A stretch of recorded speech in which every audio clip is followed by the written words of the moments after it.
నమస్తే, welcome to I news. తెలంగాణలోని ప్రసిద్ధ పుణ్యక్షేత్రం యాదగిరిగుట్టలో భక్తుల ఆకలి కేకలు నారసింహస్వామి నామస్మరణను మించిపోతున్నాయి. తిరుపతి, శ్రీశైలం లాంటి పుణ్యక్షేత్రాల్లో ప్రతిరోజు వేలాది మంది భక్తులకు అన్నదానం చేస్తుండగా ఇక్కడ మాత్రం చాలా నామమాత్రంగానే అన్నం పెడుతున్నారు. అసలు అన్నదాన సత్రం ఎక్కడుందో కూడా తెలియని అయోమయం నెలకొంది. కోట్లాది రూపాయలు పెట్టి ఆలయాన్ని పునరుద్ధరించిన భక్తుల ఆకలి తీర్చడానికి కనీస వ్యయం కూడా చేయకపోవడం విమర్శలకు తావిస్తోంది. పైన పటారం లోన లోటారం అనే మాట యాదగిరిగుట్ట దేవస్థానానికి సరిగ్గా సరిపోతుంది. కోట్ల రూపాయల వ్యయం చేసి ఆలయాన్ని పునరుద్ధరించారు తప్ప సుదూర ప్రాంతాల నుంచి వచ్చే భక్తుల కడుపు నింపే ప్రయత్నం మాత్రం ఇక్కడ జరగడం లేదు. దీంతో భక్తులు అన్నమో నరసింహ అని వేడుకోవాల్సి వస్తోంది. ఇదిగో ఈ క్యూ లైన్ చూసారా? ఇది స్వామివారి దర్శనానికి వెళ్తున్న భక్తుల క్యూ కాదు, ఆకలి తీర్చుకునే ఆరాటం ఇది. అవును, కడుపు నింపుకునేందుకు భక్తులు చేస్తున్న పోరాటం అనొచ్చు, లేదంటే సాహసం అనొచ్చు. ఇంత సాహసం చేసిన గంటల తరబడి లైన్లో నిలబడ్డా 4 ముద్దల అన్నం దొరుకుతుందనే గ్యారెంటీ లేదు. ఖాళీ కడుపుతో నిరాశతో వెనుదిరగాల్సిందే. ఇది ప్రసిద్ధ యాదగిరిగుట్టలో భక్తుల ఆకలి పోరాటం. తెలంగాణ, ఆంధ్రప్రదేశ్లోని వివిధ ప్రాంతాల నుంచి ప్రతిరోజు దాదాపు 30,000 మంది భక్తులు యాదగిరిగుట్టకు వస్తారు. శని, ఆదివారాల్లో ఇంతకు రెట్టింపు సంఖ్యలో భక్తులు వస్తారు.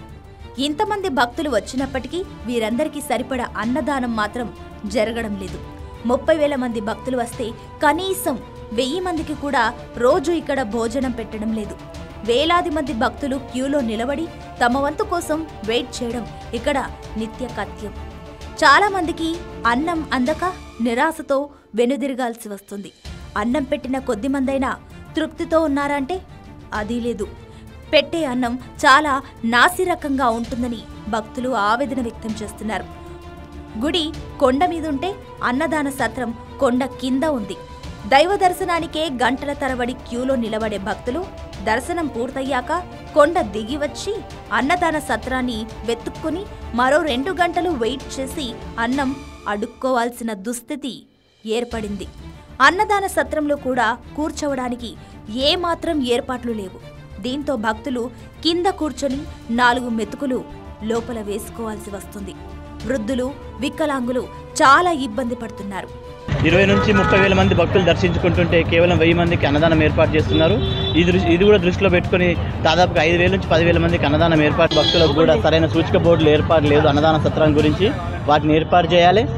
భోజనాలు అసలు బాగోలేదండి, మెయింటెనెన్స్ అయితే అసలు బాగోలేదు. ఇలా వచ్చిన గంట 2 గంటలు అలా నిలబడండి, ఆగండి, పంపిస్తాము అని అంటున్నారు.